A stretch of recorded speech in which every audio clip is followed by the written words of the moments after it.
Welcome to the Learning Pines YouTube. We hope this video helps.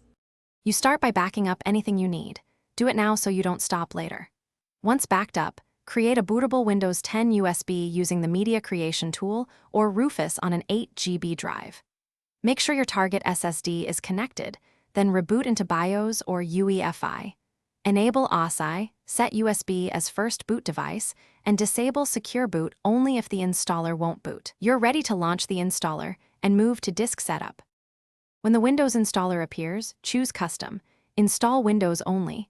You must delete existing partitions on the SSD until it shows as unallocated space. This ensures a clean table. Select that unallocated space and click Next.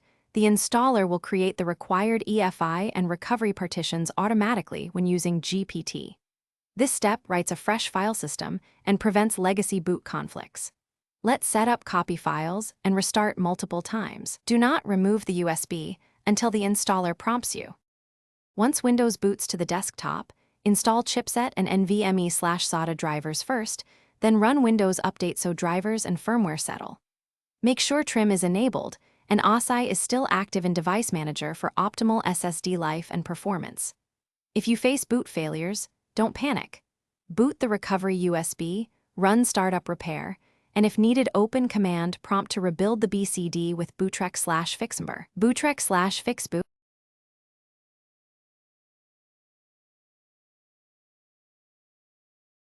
Thanks for watching.